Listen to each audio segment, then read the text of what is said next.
రాష్ట్ర ప్రభుత్వం ఎల్లప్పుడూ మత్స్యకారుల పక్షమేనని, వారు ఏ నిర్ణయం తీసుకున్నా ప్రభుత్వం పూర్తిగా వారికి అండగా నిలుస్తుందని రాష్ట్ర ఎక్సైజ్ గనుల శాఖ మంత్రి కొల్లు రవీంద్ర స్పష్టం చేశారు.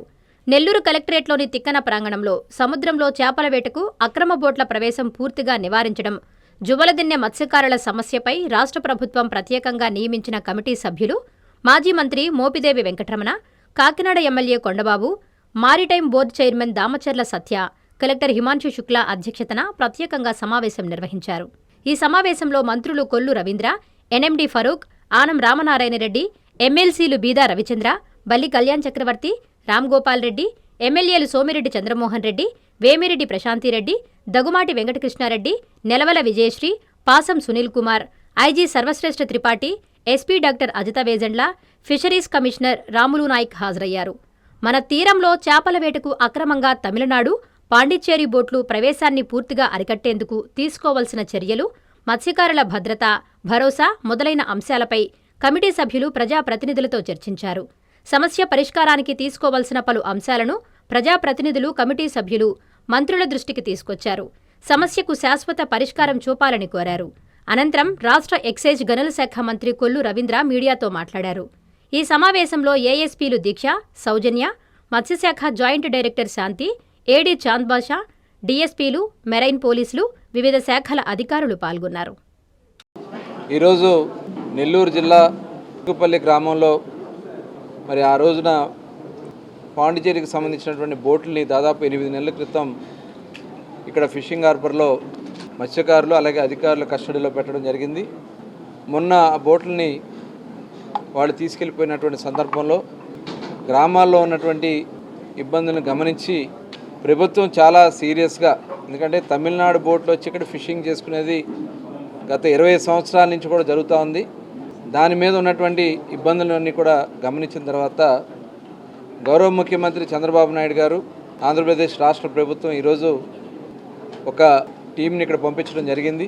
దీనికి గౌరవ మంత్రివర్యులు జిల్లా ఇన్ఛార్జ్ మినిస్టర్ గారు ఫరూక్ గారు, అలాగే ఆనం రామనారాయణ రెడ్డి గారు, అదేవిధంగా కొండబాబు గారు, కాకినాడ ఎమ్మెల్యే గారు, అలాగే మోపిదేవి వెంకటరమణ గారు మాజీ మంత్రివర్యులు, అదేవిధంగా సత్య గారు, మారిటైమ్ బోర్డు చైర్మన్ గారు రావడం జరిగింది.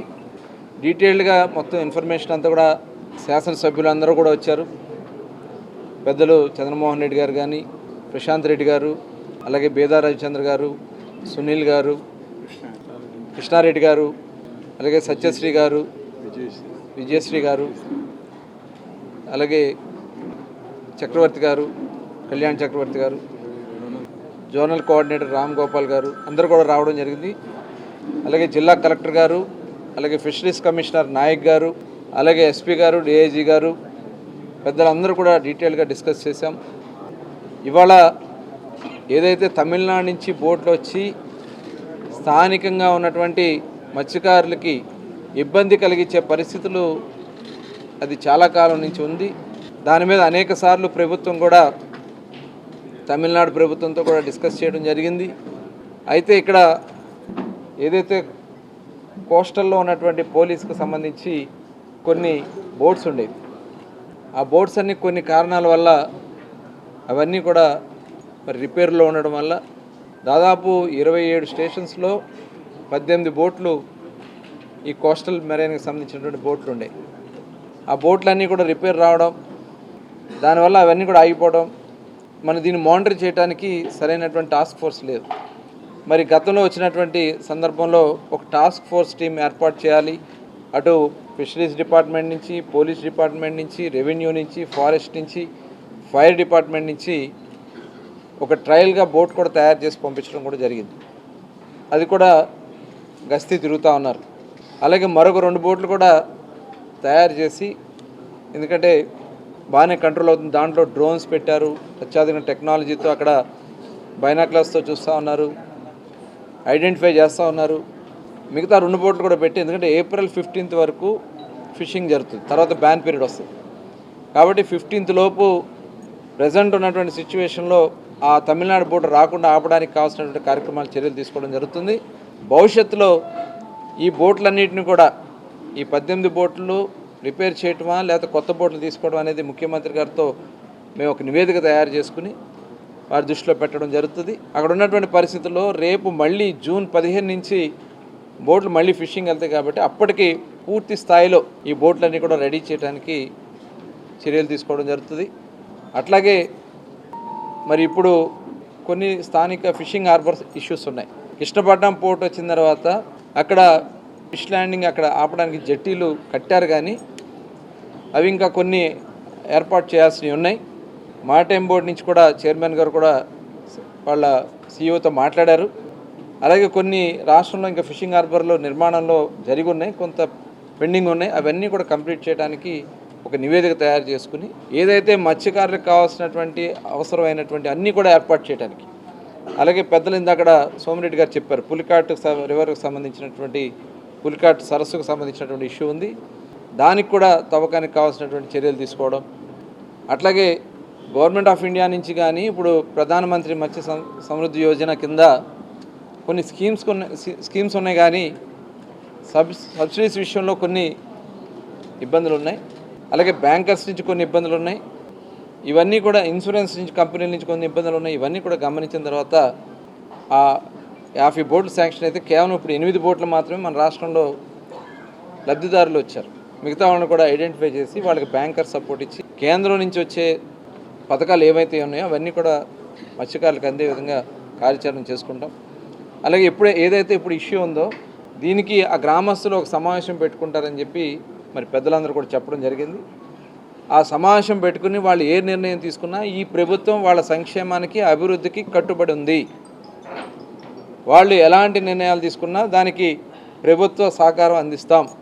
ఎందుకంటే మొట్టమొదటి నుంచి కూడా మత్స్యకారులు తెలుగుదేశం పార్టీతో ఉన్నారు, కూటమితో ఉన్నారు. కాబట్టి వాళ్ళకి న్యాయం చేయాల్సినటువంటి బాధ్యత మా పైన ఉంది. దానికి కట్టుబడి మేము పనిచేస్తాం.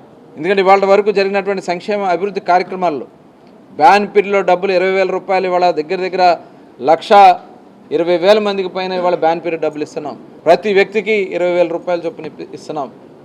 పెన్షన్ 50 సంవత్సరాలకే పెన్షన్ ఇచ్చినటువంటి ప్రభుత్వం కూడా ఇవాళ కూటమి ప్రభుత్వమే. మరి ఆనాడు చంద్రబాబు నాయుడు గారు 2014-19లో 50 సంవత్సరాలు పెన్షన్ శాంక్షన్ చేసి వాళ్ళు అవన్నీ కూడా అందిస్తూ ఉన్నాం. వలలు, బోట్లు గత 5 సంవత్సరాలు పూర్తిగా నిర్లక్ష్యం చేశారు. ఇప్పుడు అవన్నీ కూడా అందిస్తూ భవిష్యత్తులో వాళ్ళ అభివృద్ధి సంక్షేమ కార్యక్రమాలకు కావాల్సినటువంటి అన్ని చర్యలు కూడా తీసుకోవడం కూడా జరుగుతుంది. మళ్ళీ చెప్తా ఉన్నాం, వాళ్ళు ఏదున్నా ప్రభుత్వం చర్చించి వాళ్ళ సమస్య పరిష్కారం చేయడానికి సిద్ధంగా ఉందనే విషయాన్ని ఈ సందర్భంగా తెలియజేస్తూ వాళ్ళకి పూర్తి స్థాయిలో భరోసా ఈ ప్రభుత్వం అండగా ఉంటుందని కూడా మరొకసారి తెలియజేస్తాం. మీరు పట్టుబడిన బోట్లన్నీ కూడా అధికారుల ఆధీనంలో ఉన్నాయన్నారు. అంటే ఫిషరీస్ డిపార్ట్మెంట్ సంబంధించి అంటే అప్పుడు పోలీస్ ఆధీనంలో ఉన్నాయా? అది గ్రామస్తులు వాళ్ళందరూ కలిసి అప్పుడు నిర్ణయించుకున్నారు. వాళ్ళు దాని ప్రకారం వాళ్ళు తీసుకోవడం జరిగింది. అది ఏం జరిగింది ఏంటంటే గ్రామస్తులు నిర్ణయిస్తారు. ఎందుకంటే అధికారుల ఆధీనంలో ఉన్నటువంటి బోట్లు చోరీకి గురయ్యారు. అధికారుల ఆధీనం అంటే వాళ్ళు ఒక టీం వేసుకున్నారు. అప్పుడు టీం వేసుకుని గ్రామస్తుల దగ్గరే ఉన్నాయి తాళాలు. అది వాళ్ళు చెప్తారు. గ్రామస్తులు మీటింగ్ పెట్టుకుని వాళ్ళు డిసైడ్ చేస్తారు. ఇప్పుడు వైసీపీ ఇప్పుడు పలు ఆరోపణలు చేస్తున్నారు. ఏదైతే ఈ బోట్ల మిస్సింగ్ వ్యవహారం వెనుక రాష్ట్ర ప్రభుత్వం ఉంది, మంత్రి నారా లోకేష్ గారు ఉన్నారు, అదేవిధంగా ఈ జిల్లాకి సంబంధించినటువంటి అసలు దానికి అవసరమే ఉందండి. ఇప్పుడు మాకు అవసరమే ఉంది. వాళ్ళు ఏమైనా మాకు పాండిచేరి గవర్నమెంట్తో మాకేం సంబంధం ఉంది? ఇవాళ ఇష్యూ బయటకు వచ్చాక రకరకాలు చెప్తారు. అక్కడ ఉన్నటువంటి కొన్ని రెచ్చగొట్టే కార్యక్రమాలు చేస్తారు. ఇప్పుడు మొన్న కూడా చూసాం, జువెలదిన్న ఫిషింగ్ హార్బర్ సంబంధించి ఫిషింగ్ హార్బర్ 900 మీటర్లలో వాళ్ళకి ఒక 170 మీటర్లు మాత్రమే వాళ్ళకి సాగర్ షిప్పింగ్ వాళ్ళకి ఇస్తాకు వస్తే దాన్ని మొత్తం ఫిషింగ్ హార్బర్ అప్పచెప్పేస్తామని చెప్పి రెచ్చగొట్టే కార్యక్రమాలు చేస్తారు. ఇది ఒకచోటే కాదు, రాష్ట్రం అంతా వీళ్ళు చేసే పని ఈ కార్యక్రమాలు. వాళ్ళని ఎవ్వరూ కూడా నమ్మే పరిస్థితిలో లేరు. ఇవాళ వైఎస్ఆర్ పార్టీ నాయకులు ఈ రాష్ట్రంలో అలజడులు సృష్టించాలి, కులాల మధ్యన చిచ్చు పెట్టాలి, గ్రామాల మధ్యన చిచ్చు పెట్టాలి, మతాల మధ్యన చిచ్చు పెట్టాలనే ఒక దుర్మార్గమైనటువంటి ఆలోచన చేస్తున్నాడు జగన్మోహన్ రెడ్డి గారు. దయచేసి అలాంటి నిజాయితీ లేనటువంటి ఆరోపణలకు ఎవరు కూడా నమ్మొద్దని కూడా ఈ సందర్భంగా తెలియజేస్తారు.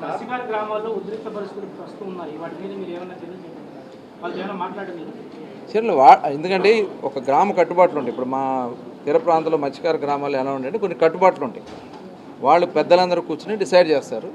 వాళ్ళు తీసుకున్నటువంటి డెసిషన్కి వాళ్ళు ఏదన్నా ప్రభుత్వం నుంచి ఇది కావాలి చేయడానికి మేము సిద్ధంగా ఉన్నాం. సార్, తమిళనాడు చెందిన వాళ్ళందరూ కూడా ఆంధ్ర రాజ్యాలకు సంబంధించినటువంటి మత్స్య సంపదను కానీ బోట్లు కానీ ధ్వంసం చేయడం వల్ల వాళ్ళు ఒక 4-5 నెలలుగా వేటకు వెళ్ళకుండా నష్టపోయారని చెప్పారు. తాత్కాలికంగా ప్రభుత్వం ఏ విధంగా ఆదుకోకూడదు? వాళ్ళు ముందుకు వచ్చి మేమైతే ఇమీడియట్గా టాస్క్ ఫోర్స్ టీమ్స్ వేసాం, బోట్ వదిలాం.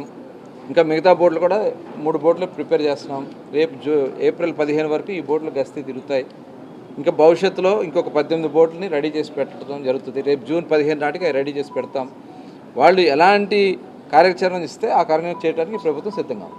సార్, ఇప్పుడు కొంతమంది వాళ్ళు ఆధీనంలో ఉన్నారు, 3 ఫ్యామిలీస్ ఉన్నాయి, వాళ్ళు ఏమైనా సెక్యూర్ చేసే అవకాశం ఉంది అంటే ఇప్పుడు వాళ్ళ ఫ్యామిలీస్ నుంచి కూడా ఎవరు మా దృష్టి తీసుకురారు. ఎందుకంటే వాళ్ళకి అక్కడ అలాంటి కట్టుబాట్లు ఉంటాయి. నిజంగా వాళ్ళ నుంచి ఏదైనా వచ్చి మన రిక్వెస్ట్ చేస్తే అప్పుడు దాన్ని బట్టి పెద్దలతో డిస్కస్ చేస్తాం.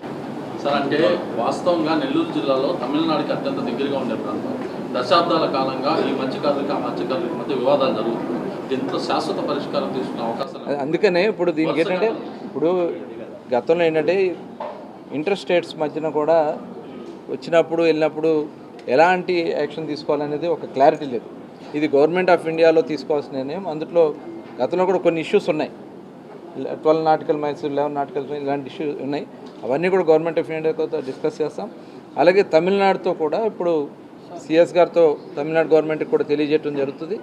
అలాగే అవసరమైతే ఒక టీం వెళ్ళి అక్కడ, ఎందుకంటే ప్రజెంట్ గవర్నమెంట్ కూడా ఎలక్షన్ దీంట్లో ఉన్నారు కాబట్టి భవిష్యత్తులో ఎలాంటి చర్యలు తీసుకోవాలనేది ప్రభుత్వాలతో అండర్స్టాండింగ్తో ముందుకెళ్తాం. ఓకే, థ్యాంక్ యూ అండి. చట్టాలు తీసుకోవాలని చెప్పి కొంతమంది for example boat పట్టుబడింది, 1 year 2 years వదిలిపెట్టకుండా ఇక్కడ పెట్టి అలా చట్టాలు తేవాలి, కఠినమైన చట్టాలు తీసుకుంటే బాగుంటుంది. అంటే అదే అందుకనే ఇప్పుడు గవర్నమెంట్ ఆఫ్ ఇండియాలో చేయాల్సినది చట్టాలు. ఎందుకంటే సముద్ర తీరం ఉంది, దాదాపు 5-6 రాష్ట్రాలు ఉంటాయి కాబట్టి అది గవర్నమెంట్ ఆఫ్ ఇండియాలో తీసుకోవాల్సిన నిర్ణయాలు. దాని మీద రిప్రజెంట్ చేస్తాం. ఓకే, థ్యాంక్ యూ అండి. Okay, thank you. అందరికీ అందుబాటులో క్యాన్సర్ వైద్యం ఇప్పుడు నారాయణ హాస్పిటల్లో. డిపార్ట్మెంట్ ఆఫ్ అంకాలజీ, మా అంకాలజీ నిపుణుల వైద్య బృందం. Doctor N Srividya, senior consultant medical oncologist. Doctor B Manobhiram, senior consultant surgical oncologist. Doctor P Gurusai Ratnapriya, senior consultant radiation oncologist. Cancer screening పరీక్షలు ఉచితం. మహిళలకు CBP, complete blood picture, chest X ray, ultrasound, abdomen and pelvis, mammogram, pap smear, CA-125 cancer antigen test, cancer specialist, gynaecologist and dentist ఉచిత consultation. పురుషులకు CBP, complete blood picture, chest X ray, ultrasound, abdomen and pelvis, PSA పోస్ట్రేట్ specific antigen test, cancer specialist and dentist ఉచిత consultation. ఈ ఉచిత screening ప్యాకేజీలు మే 3వ తేదీ వరకు మాత్రమే. సంప్రదించండి super speciality block, first floor, B3. Appointment కొరకు 9640100555. 24 గంటలు ఎమర్జెన్సీ సేవల కొరకు 9037104108.